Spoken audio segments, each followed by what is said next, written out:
Sejam todos bem-vindos. Eu sou Arthur Feltrin e você está assistindo a nova temporada do programa Você Mais Mulher. Preparamos diversos temas sobre o universo feminino para você, mulher. Ou como a gente gosta de falar, para você, mais mulher. São assuntos sobre a sua saúde, sobre relacionamentos, cuidados pessoais, detalhes específicos que são importantes e às vezes deixados despercebidos. Nesse novo formato, contamos com a participação de nossos colunistas, com novos quadros criados pelos nossos parceiros. Preparados exclusivamente para você, mais mulher, do século XXI. O nosso programa ele é gravado no estúdio e transmitido pela emissora Com Brasil TV.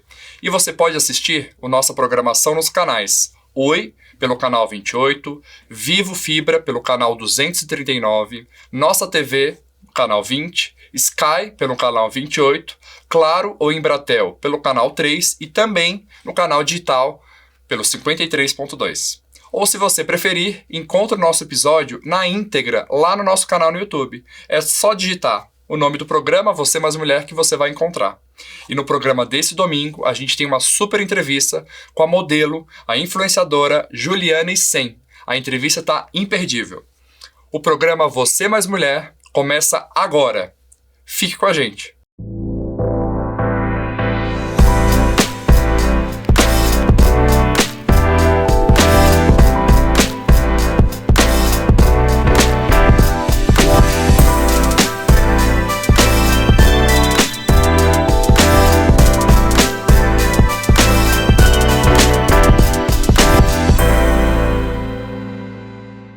Olá, tudo bem? Hoje uma super história de superação e transformação, né, Érica? Sim, que história incrível. Hoje nós estamos com a digital influencer Juliana Isen, seja muito bem-vinda. Muito obrigada, eu que agradeço, Érica e Arthur. Obrigado. Pela oportunidade de poder estar aqui e conhecer melhor vocês. Exatamente, eu que tirei você do consultório essa semana. Exatamente, a gente está focando na saúde, em toda a questão da longevidade, mas agora a gente quer saber de inspiração. Então eu acho que o mais importante, eu já posso chamar de Ju, né? Claro, já é meu médico. Sim, com certeza. Ju, fala um pouquinho da tua trajetória, né? A gente estava conversando nos bastidores, a Érica né, não te conhecia, conheceu hoje, entendendo um pouquinho da tua formação, e a gente ainda tem bastante assunto, mas como que está sendo a tua trajetória? Exato. Eu conversei até um pouco melhor com você, né? Lá nos bastidores. Eu sou formada em design de interiores, porém nunca trabalhei na minha área. Só realmente recebi o diploma e aposentei. Em 2015, eu fui em um protesto contra o PT, que na época quem era presidente da República era a Dilma. Sim. E eu fui com um grupo de amigos. Eu comecei a gritar, fora Dilma, fora Dilma. E eu resolvi fazer um protesto como se faz na Europa.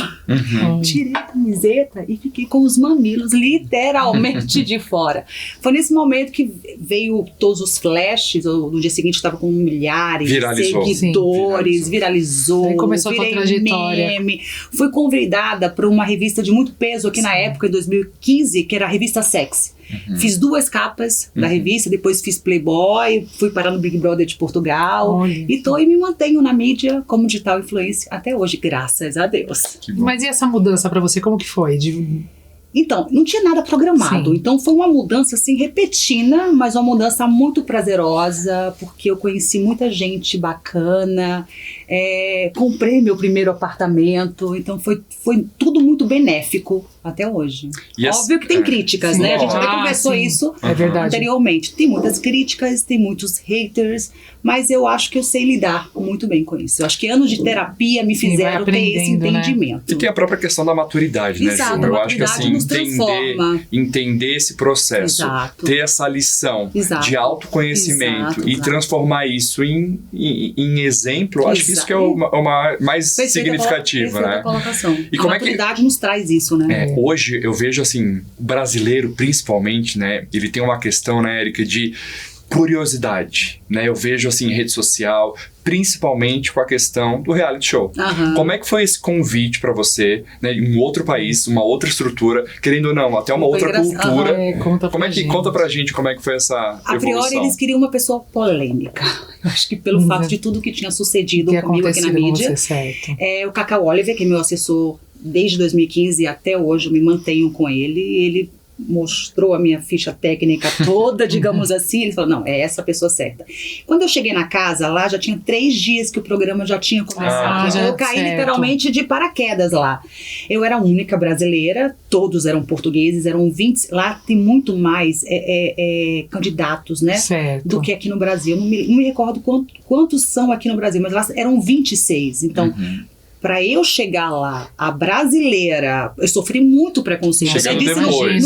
Exatamente. Na cabeça deles eu já tinha algum entendimento, já sabia mais ou menos, já estava enfronhada, já sabia mais ou menos quem era cada um, mas eu não sabia nada, porque não passa aqui.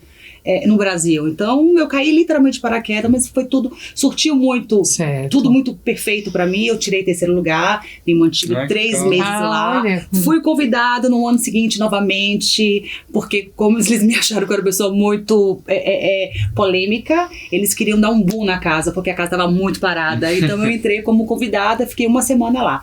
Surgiu o convite no próximo ano de novo, pra entrar também como candidata, mas eu já estava cansada. Pra mim, foram 3 anos consecutivos. Eu não queria ficar no 3º ano de novo, confinada. Eu tinha minha avó aqui, eu tinha outras situações que precisavam da minha atenção maior. Mas e a parte psicológica? Como que é você lidar lá dentro com tudo isso? Eu ia direto no psicólogo. Eu pedi pra sair 2 vezes. Porque, assim, quem é ligado no celular... Eu imagino que deve ser muita pressão, né? No celular, a gente sabe que tem essa paranoia de não poder pegar o telefone, né? E imagina que eu estou fora do meu país.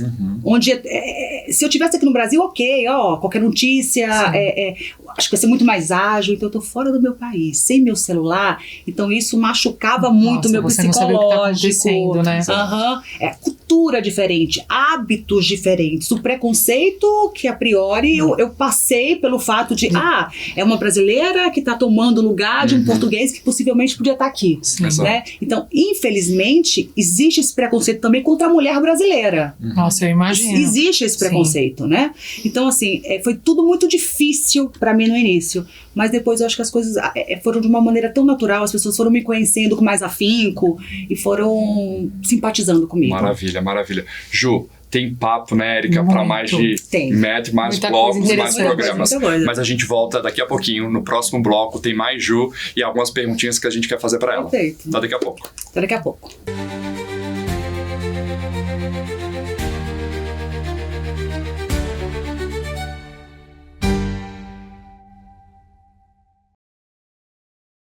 Você já sentiu em algum momento que virou mãe do seu parceiro? Sim, mãe, aquela que controla tudo, que agenda médico, agenda dentista, lembra ele de tudo que ele tem que fazer o tempo todo, uma agenda ambulante. Já, né? Tenho certeza. Eu também já vivi isso. E sabe o que acontece quando a gente vive isso? Quanto mais a gente controla, quanto mais a gente faz, obviamente que menos ele vai fazer. Porque existe aí um sistema de acomodação natural do ser humano. E aí você ensina ele que ele é seu filho. Parece louco, né? Mas existe uma hierarquia natural da vida onde pares devem andar ali, juntos, alinhados, como uma parceria mesmo. Quando você acaba achando que tá cuidando e na verdade você está controlando tudo, você assume uma postura superior a ele ali, não melhor do que ele, mas acima dele, como uma mãe deve estar acima de nós. E aí o que acontece? Você vai perdendo admiração, você vai perdendo respeito, você vai perdendo tesão. Sim, isso acontece. É uma lei natural da vida invisível, que você nem percebe. Quando você vê, o tempo já passou e você tá criticando ele o tempo todo, achando que ele é uma pessoa, um homem infantilizado, e o tempo todo cobrando dele, faça isso, faça aquilo. Mas o ponto é que enquanto você não deixar de fazer, ele não vai fazer. Porque ele tá nesse sistema aí de acomodação, onde o ser humano gosta de ficar, é uma sobrevivência até. E aí quando você vê, você não quer mais nem transar com ele. Porque afinal de contas, quem que transa com um filho? Parece uma loucura aqui, parece até um modo de pensar mais grosseiro, que não faça sentido para você agora. Mas se você parar e se questionar o que eu tô ensinando este homem a fazer que empaca a vida dele como homem e infantiliza ele tanto. Será que você não tá controlando demais? Não, Ana, eu estou cuidando. Não. Cuidado é aquilo que a gente aprende e cresce achando que é servir o outro. Mas em pares, a gente não serve. A gente anda junto ali, de igual para igual. Um faz, o outro faz também. Onde um faz e o outro não, essa balança desequilibra e esse sistema todo fica bagunçado. Ele não vai ter tesão por você, você não vai ter tesão por ele. Essa relação pode virar qualquer coisa, parceria, amizade, companheirismo, menos relação amorosa. Então, a partir de agora, se você quer mudar isso no seu relacionamento, ainda dá tempo. Se você não tem um relacionamento e quer ter um, já entre sabendo disso. E aí você caia em si, caia no seu pertencimento, fique no seu lugar. Cada um tem o seu papel nessa relação. Assuma o seu como mulher e ele o dele como homem. Espero que isso tenha feito sentido para você e que pelo menos você reflita a partir de agora se você está fazendo o seu papel dentro dessa relação. Espero que você tenha gostado, que tenha feito sentido para você. Te vejo no próximo programa.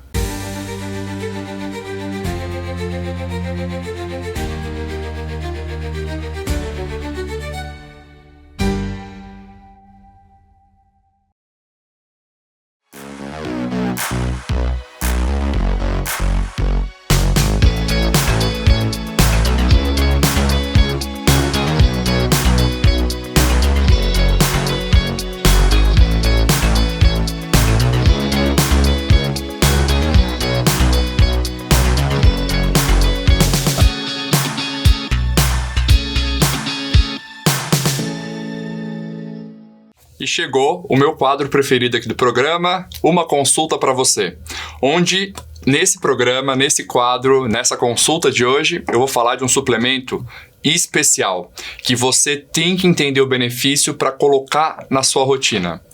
Ômega 3. Provavelmente você já ouviu falar. Aquele derivado do óleo de peixe, aquele comprimidinho oleoso, amarelado. Com certeza você já ouviu ou, felizmente, já toma a sua dose de ômega 3 por dia. O ômega 3, ele é um suplemento, ele é um ácido graxo que a gente encontra em alguns alimentos da nossa prática, como ovos, salmão, atum. Só que, infelizmente, talvez pela nossa rotina, pela nossa dieta, a gente não consegue potencializar e tomar a dose que deveria. Por isso, a necessidade de suplementar a alimentação, correto? Importante, o ômega 3 ele é dividido em 3 tipos, ele tem 3 formas de apresentação.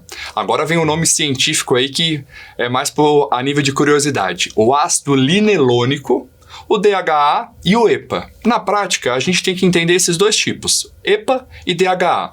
Cada subtipo vai ter um benefício para o nosso corpo. Então pensa comigo, o DHA, que é um subtipo, ele vai ser muito benéfico para o cérebro e para o olho, para a nossa visão.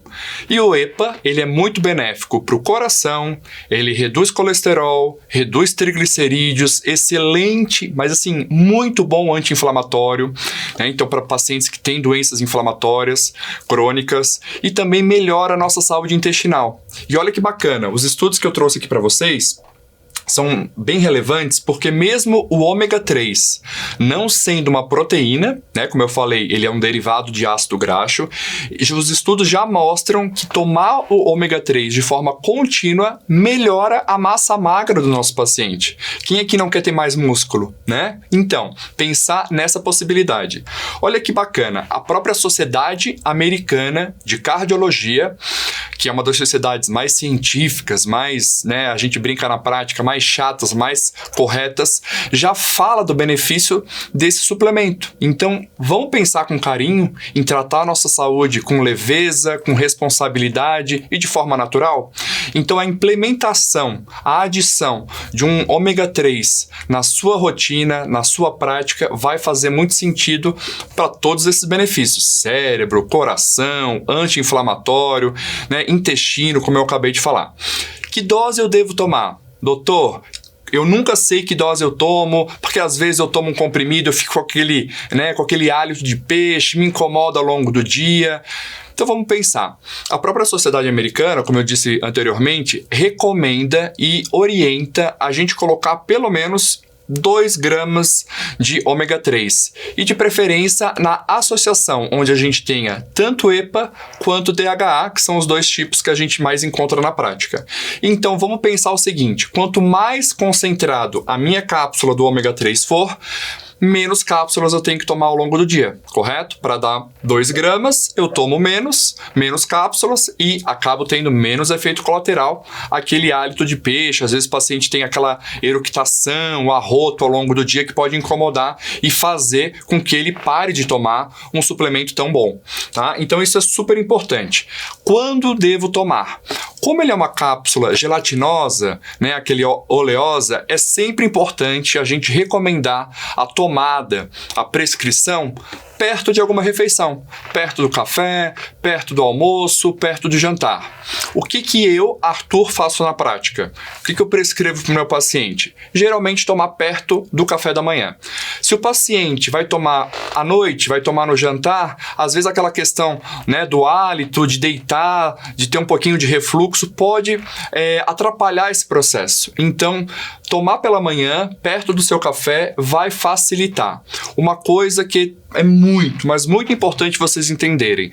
Não é porque eu comecei a tomar ômega 3 hoje que amanhã a minha vida está diferente. Amanhã eu vou ter menos fator de risco cardiovascular, eu vou ter melhora da massa magra. Não, calma.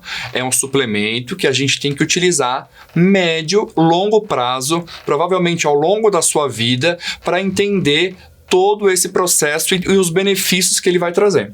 Todo mundo deve usar ômega 3?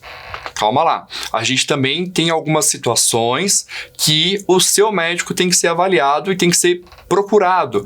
Pacientes que têm muitos sangramentos, pacientes que vão fazer alguma cirurgia, a gente tem que ter um pouquinho de cuidado e às vezes até retirar o ômega 3 pelo menos 7 a 14 dias antes. Então o ômega 3 é um derivado, como eu falei, de ácido graxo, a gente pode encontrar na dieta, mas infelizmente, provavelmente nem você, nem eu, a gente consome a dose que precisa. Então, pense, procure, né, busque um suplemento para chamar de seu, um amigo para chamar de seu, para potencializar o seu cérebro e o seu coração, que são dois dos principais órgãos que a gente tem no corpo.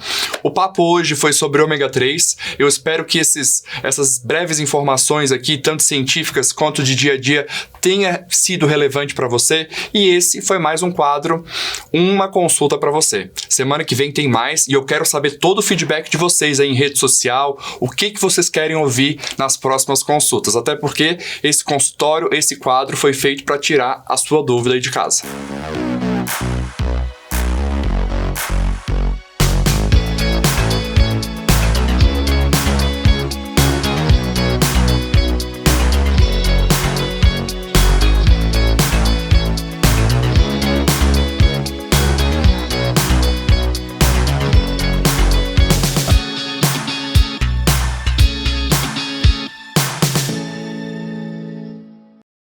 Estamos de volta com essa entrevista incrível com a Juliana Icem, que é digital influencer, e obrigado por vocês terem ficado com a gente até agora.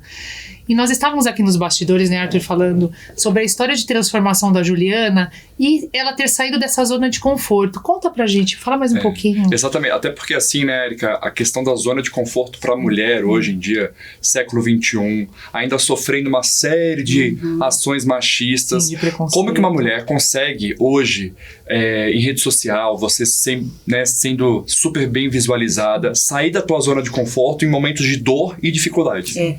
E assim, o machismo não vem só dos homens, tá? Vem principalmente das mulheres. As mulheres, elas julgam muito mais as outras mulheres. Sim, os verdade. maiores haters que eu tenho são de mulheres.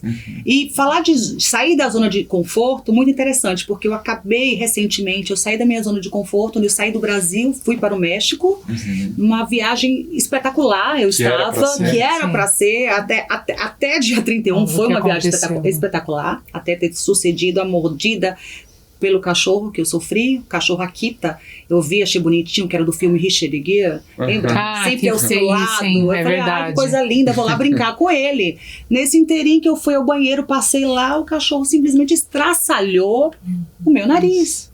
Graças a Deus, a minha amiga mexicana, conheci um excelente cirurgião plástico, Dr. Ernesto, então ele me socorreu no dia seguinte, eu fiz essa cirurgia, tanto que é imperceptível se você olhar, não né? dá pra perceber. Mas saí totalmente da minha zona de conforto, não só nessa situação, como sair da minha zona de conforto, ter saído daqui para um reality show em Portugal, como eu falei anteriormente aqui para vocês, sair do meu país para um outro país, e também do processo da Rede TV, não sei se vocês sabem, se eu já comentei também a respeito, eu fui conceder uma entrevista no TV Fama, onde eu fui muito solícita e receptiva.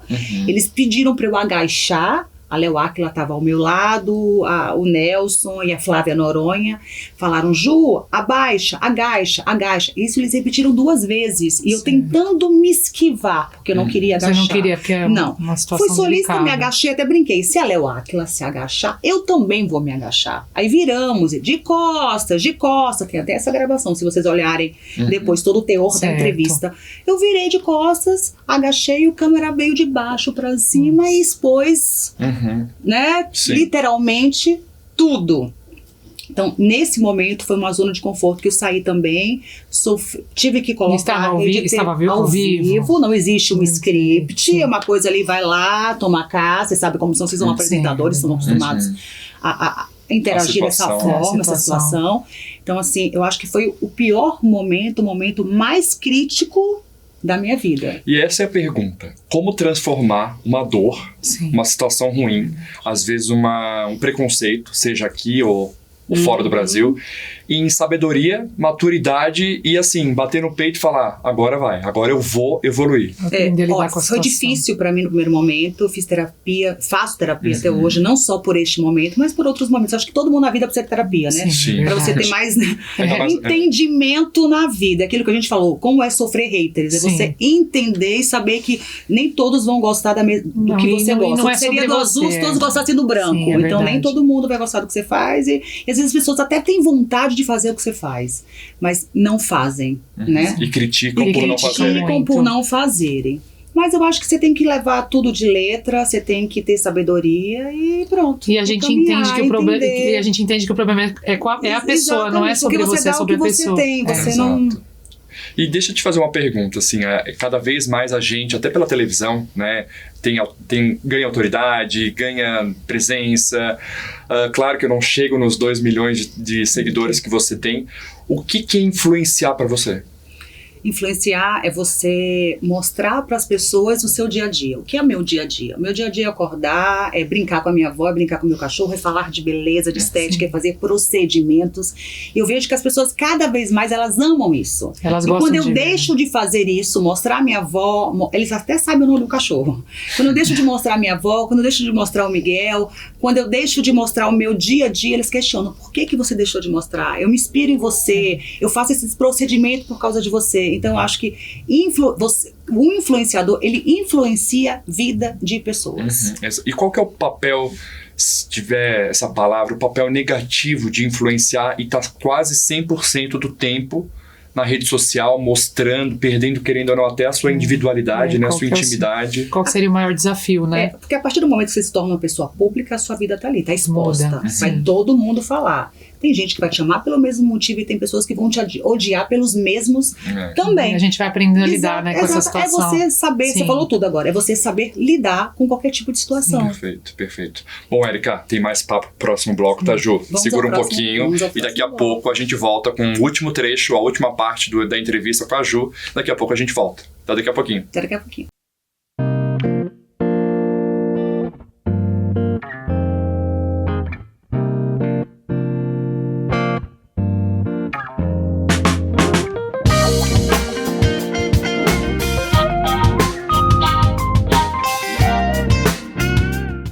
Olá, receba as minhas boas-vindas ao quadro Vitality, saúde além do emagrecimento. Quando a gente aqui na Vitality cuida da saúde de uma pessoa, o primeiro pilar, a gente precisa que essa pessoa tenha autoamor, autocuidado, que ela se ame do jeito que ela é hoje, ao mesmo tempo que ela busca uma melhor versão na sua saúde. E é justamente nesse enfoque que nós da Clínica Vitality preparamos conteúdos para vocês dessa coluna. Seja muito bem-vindo, seja muito bem-vinda. Vitality, saúde além do emagrecimento, começa agora. para falar de um tema que é muito frequente na população e muito frequente pessoas terem sem saber o diagnóstico e sem um tratamento correto. Então, como o objetivo desse podcast é sempre educação em saúde, levar informação confiável para o empoderamento, para vocês poderem identificar os sintomas, procurarem profissionais que sejam capazes de tratar seus sintomas e consigam viver sem dor, eu escolhi para começar este podcast o tema endometriose. Trazer informações de que essas mulheres podem viver sem dor, sem as angústias que assolam mês a mês a sua jornada de vida é sensacional. E você estava falando da endometriose. A endometriose é uma doença que afeta 1 a cada 10 mulheres. Caramba. Isso são os dados que são diagnosticados. Sabe por quê, meninas? Muitas mulheres não têm diagnóstico. A mulher que tem endometriose, ela peregrina em busca desse diagnóstico em torno de 8 a 10 anos. Isso não sou eu que estou dizendo, tá, gente? Isso está presente nos estudos. As mulheres, elas levam 8 a 10 anos passando em profissionais diversos até conseguir ter o seu diagnóstico. E qual é a importância desse diagnóstico? Quando uma mulher sabe o que ela tem e por que ela sente, ela busca o tratamento correto. É aí onde mora a grande liberdade. Poder escolher tratar adequadamente e viver sem dor. E eu sou apaixonadíssima por isso, porque a gente consegue devolver uma qualidade de vida para as mulheres. E dentro dessa peregrinação, Camila, que você... como é que foi essa sua jornada? Fala um pouquinho sobre você, primeiramente, né? E depois sobre como foi essa sua jornada até você realmente ter o diagnóstico da endometriose. Então, eu sempre tive esses sintomas desde a minha primeira menstruação. Então, eu convivia com essa dor, com esse incômodo, a minha vida praticamente toda. E como eu sempre tive, eu nunca conheci uma coisa diferente. Foi desde a primeira menstruação? Desde a primeira menstruação. Minha primeira menstruação veio aos 13 anos e desde a minha primeira menstruação eu já sentia dor, cólica, muito incômodo, dificuldade de ir ao banheiro, que é uma coisa bem específica, né? Sim. Da localização da minha endometriose. E eu passei por vários ginecologistas e médicos, né? Desde a minha primeira menstruação até hoje, deve ter uns 17 anos. Não, olha, fazendo conta errada. Deve ter 13, 14... Enfim, bem mais de 10 anos. E nenhum médico sequer suspeitou que a minha dor, o meu incômodo, todos os meus problemas fossem relacionados à endometriose. E agora, depois dos 30 anos, que eu fui atrás da opção de colocar um DIU, que a médica suspeitou que talvez eu pudesse ter endometriose e passou os exames. E aí, né, minhas médicas são essas duas maravilhosas. Com os exames que foram solicitados, chegamos à conclusão, né, ao resultado de que é uma endometriose muito específica, né? Chamada endometriose profunda. Sim. E, realmente, o diagnóstico da endometriose não é um diagnóstico simples e fácil. O médico, ele precisa realmente querer diagnosticar a endometriose. Precisa que o médico suspeite de que aquela mulher possa ter a endometriose. Porque se o médico fica apenas solicitando exames de rotina, quais são os exames de rotina, né, Manu? Ultrassom vaginal, exames de sangue, os exames laboratoriais, o Papa Nicolau, ele não vai diagnosticar. E aí, essa mulher, ela vai voltar para casa com vários exames realizados, o seu check-up, todo normal, e aquela sensação de que, poxa, eu não tenho nada, então o que eu sinto é coisa da minha cabeça, né, Camila? Ou vai achar que é normal. Ou vai achar que é normal. Você achava que era normal, Camila? Achava. Porque o que acontece? Na minha endometriose, eu tenho muita dificuldade de ir ao banheiro. E eu achava que era prisão de ventre, que era normal, que... Era da alimentação, que era precisava da alimentação, beber mais água. ou então que fazer cocô sempre precisava daquela força, daquele esforço. E aí, depois, com os resultados dos exames, que eu que tudo fez sentido. Eu falei, gente, isso não quer dizer que eu poderia ter uma qualidade de vida muito melhor bem antes? É libertador, né? Muito. Só de pensar assim agora, né, que eu comecei o tratamento, pensar assim, gente, eu vou ter outra qualidade de vida. E isso é tão diferente, porque é uma realidade que eu não sabia que eu poderia ter. E, Manu, sobreviver com dor, né? Mulher não precisa viver com dor, né, Manu? Ninguém. Ninguém. Isso. Isso é um tema que eu bato nesse assunto há mais de 20 anos. Eu tenho 22 anos de ginecologia.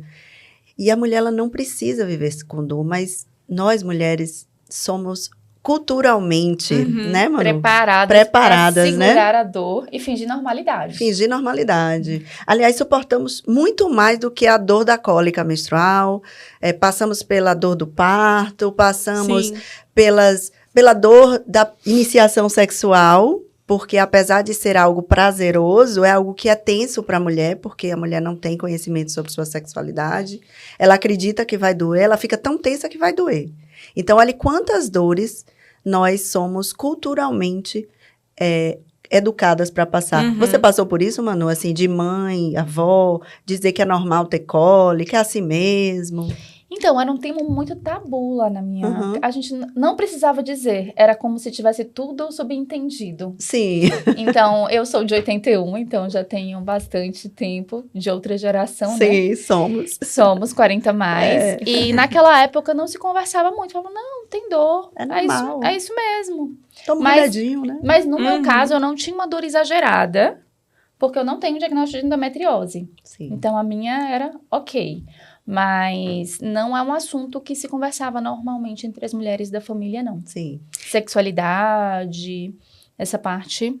E pegando o gancho do que você disse, que a Manu relatou que ela não tinha uma dor muito exagerada, muitas mulheres realmente passam pelo ciclo menstrual de forma muito tranquila, com uma cólicazinha leve, uma sensação leve de peso. E uma pergunta que eu escuto das minhas seguidoras é como diferenciar, doutora, a dor da cólica normal, menstrual, da dor da endometriose. Um dos principais fatores da inflamação crônica é a gordura abdominal. Então, muitas pessoas acham que essa gordura visceral abdominal que a gente tem é como se fosse um isopor, um travesseiro inerte. E não. É uma célula viva, como uma glândula que produz líquido inflamatório e inflama todo o seu corpo. Não somente piora a endometriose, que também é uma doença inflamatória crônica, como tem neuroinflamação, tem inflamação nos órgãos de uma maneira geral.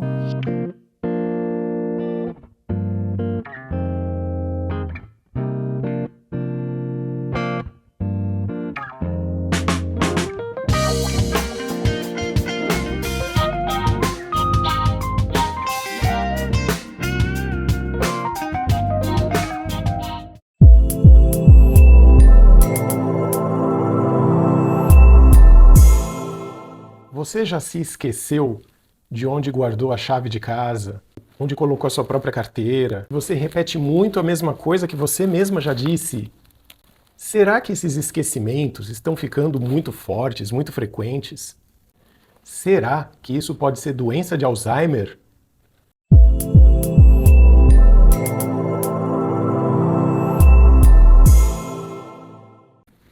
Oi, gente! Espero que estejam todos bem. Aqui é o Dr. Ricardo Abel, de novo com o quadro Mentalizando, falando hoje sobre a famosa doença de Alzheimer, que é uma síndrome demencial muito conhecida. A maioria das pessoas até mesmo confunde achando que demência e doença de Alzheimer são coisas separadas. Mas vamos explicar sobre isso. Existe um grupo de doenças, digamos assim, que prejudicam capacidades cognitivas. Por exemplo, memória, atenção, orientação no tempo, no espaço, capacidade de reconhecer as coisas ou pessoas, que é o que a gente chama de gnosia, capacidade de transformar uma ideia numa ação desejada, que é o que a gente chama de praxia. A capacidade de linguagem, que significa poder expressar o que você quer e compreender as informações que vêm de fora. Mas só para ficar simples, as demências são os transtornos mentais que prejudicam o rendimento cognitivo em algum grau. As demências são um grupo de doenças, como eu falei. E a doença de Alzheimer é a mais famosa porque ela é a mais prevalente na população. De todos os tipos de demência, a doença de Alzheimer ela ocupa mais ou menos 65% de todos os casos. Isso no mundo.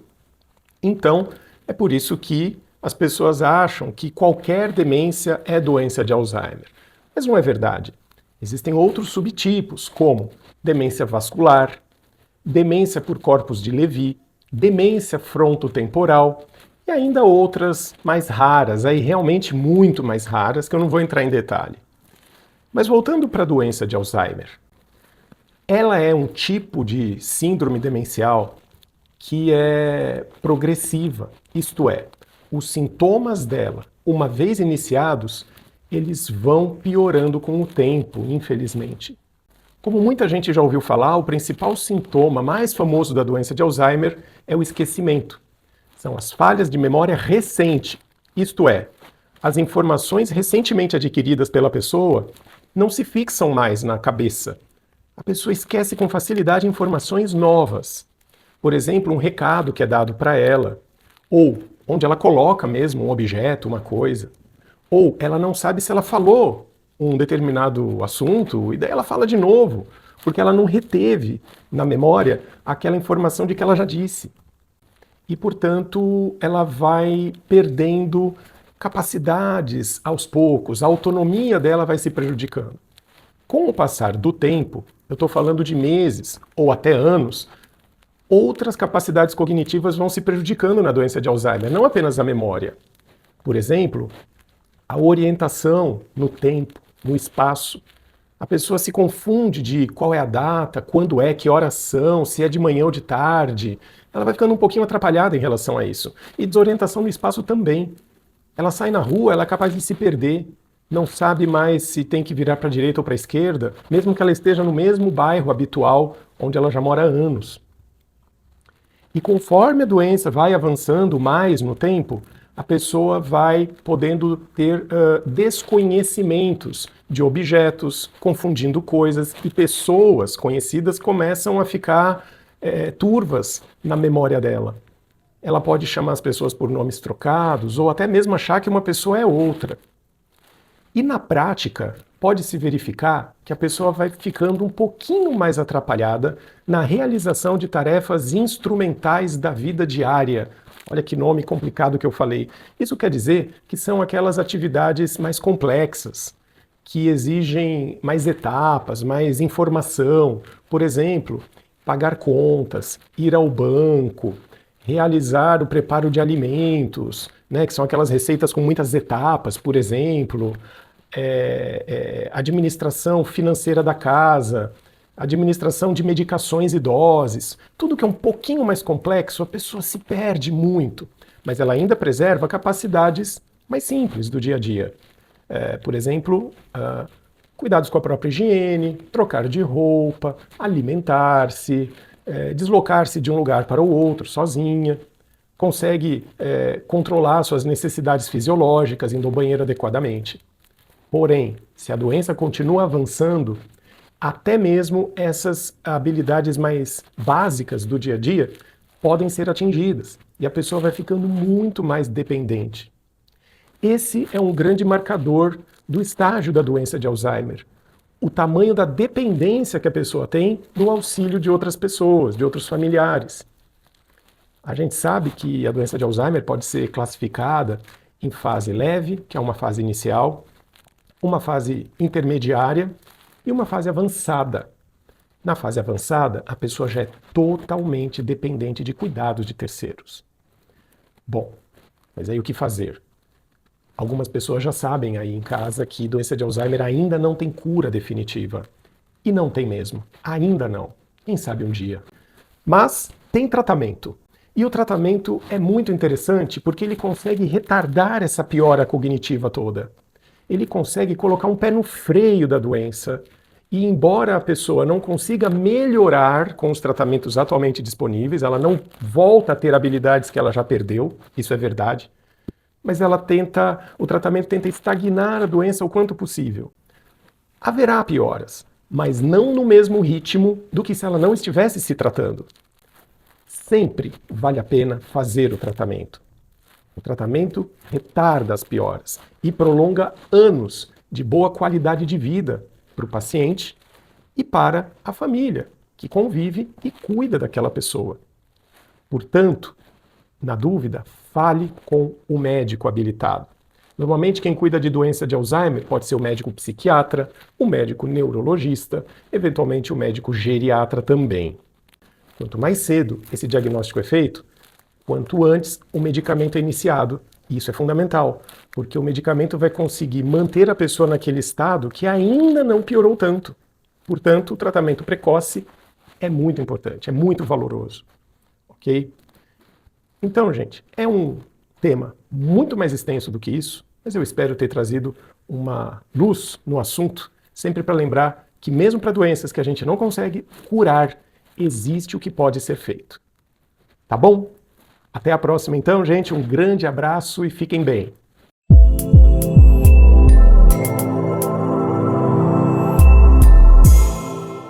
Estamos de volta com a entrevista da Juliana. E aqui nós estávamos falando nos bastidores, né, Ju? Sim. Conta pra gente, você tem algum médico incrível pra indicar pra gente? Maravilhoso. Inclusive, essa semana eu fui lá, tomei umas vitaminas, né? Porque vitamina faz bem pra tudo. Sim, pele, a verdade. gente acha que é só imunidade. Tem que tomar Pele, vitamina. cabelo, reflete em absolutamente em tudo. Esse meu médico é um gato, tá? Muito gato. Ele é muito gato, Ele é gato. ele é ai, gato.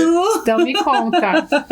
Não vou nem falar nada pra essas duas aqui. Não, brincadeiras à parte. Érica, minha paciente. Ju, minha Mas é paciente. gato, mas é gato, é gato. Olha, eu vou mandar vocês pro oftalmo, hein? Não dá. Ou pro psiquiatra. Mas, Tarja preta não. Mas brincadeiras à parte, estou começando agora, né, o acompanhamento com a Ju. Sim. Ju, o que você faz? Prega, assim, Arthur, olha, independente de qualquer coisa, de você ser meu médico ou não, o que você acha fundamental no cuidado com a tua saúde? Alimentação. A gente é o que a gente come. Isso Isso é concordo. fato. Skincare, diurno e noturno. Eu posso chegar do jeito que for, posso ter bebido tudo na vida, mas eu nunca durmo de maquiagem. Eu cumpro aquilo ali, ó, rigorosamente. É a tua dica de beleza é minha pra dica nossa de telespectadora. E bastante água também, porque a gente tem que hidratar, né, de dentro pra fora. Eu acho que isso é o requisito básico, skincare, alimentação e se hidratar. Eu sempre faço, bom, vocês sabem na prática, né? Eu sempre faço uma pergunta pra minha paciente sobre uma lâmpada do Aladim. Vocês lembram? Lembro. Lâmpada do Aladim, eu sempre brinco. Se você tivesse 3 pontos na sua saúde que você mudaria, né? Algo plausível. 3 coisas que você mudaria na sua saúde. Eu acho que eu começaria, eu malharia, né? Eu não sou muito de malhar. apta de malhar com frequência, mas eu acho que há 10 anos atrás eu posso voltar, Aladim. Então eu quero malhar. Quero malhar. Perfeito. Colágeno, né? Nossa, a gente chega perfeito. numa idade que o colágeno já começa, é muita cor, Sculptra, Profile. Então acho que eu quero mais colágeno. Mais atividade física, falta uma. Mais atividade física. Eu acho que mais noites de sono. Perfeito. Mais profunda. Exato. É verdade. Qualidade do sono, Sim, né? com certeza. Acho que o sono hoje, sono é um pilar fundamental para a nossa qualidade de vida e para a nossa longevidade. Exato. O sono. E pra gente finalizar o nosso bloco, nossa entrevista maravilhosa com você, Ju, mais uma vez, Vocês obrigado. são maravilhosos. Imagina. Obrigada pelo convite mais uma vez. A gente sempre termina a entrevista com um momento de inspiração para casa, né, a gente falou muito sobre transformação, sobre questão de autoestima. Uma dica para nossa telespectadora, olhando ali na nossa câmera para elas, o que você indicaria e sugeriria para essa telespectadora que está assistindo você? Que quer ser uma digital influencer, quer começar? Isso. Eu acho que você ser verdadeiro, sincero com os seus seguidores, você influenciar coisas bacanas, você mostrar a sua vida, a sua realidade, porque tem muita gente que mostra uma vida superficial, que não é aquela vida. Eu acho que a verdade, a transparência, eu acho que isso é fundamental. E é isso que eu procuro fazer no meu dia a dia. A minha história com a minha avó, que é de verdade, com o meu cachorro, meus procedimentos, tudo que eu faço de verdade, tudo que eu como, tudo que eu como mesmo, então tá tudo ali. Eu acho que as pessoas se identificam nesse aspecto. É porque tem muita gente que passa o que não é, né, exatamente. Ju? Eu sempre passo a verdade. Sim, se eu tô triste, às vezes eu não apareço. Se eu tô triste, eu apareço e falo que eu tô triste. Eu me mostro do jeito que eu sou, 100%. Maravilha. Eu anotei a frase, tá? Tudo que eu como eu posto mesmo. Então eu quero só ver o que vai estar hoje eu comi cozido, verdura. Fica comida nordestina. Então tá bom. Hoje eu não postei a comida. Vou começar a postar, hein? Vou começar a postar. Então obrigado, Ju. Eu que agradeço. Foi maravilhoso, tá? Obrigado mesmo. Semana que vem eu tô lá tomando mais sorinho. Por favor. Tem exame pra fazer, tem vitamina pra tomar. Eu sei. Fazer tudo direitinho, né? Exatamente. Érica, obrigado por estar aqui comigo. E você aí de casa, semana que vem tem mais entrevista, com certeza absoluta, mais alguém pra trazer informação relevante pra você. Obrigado pela participação. Tchau, tchau. Tchau, tchau. Tchau, tchau.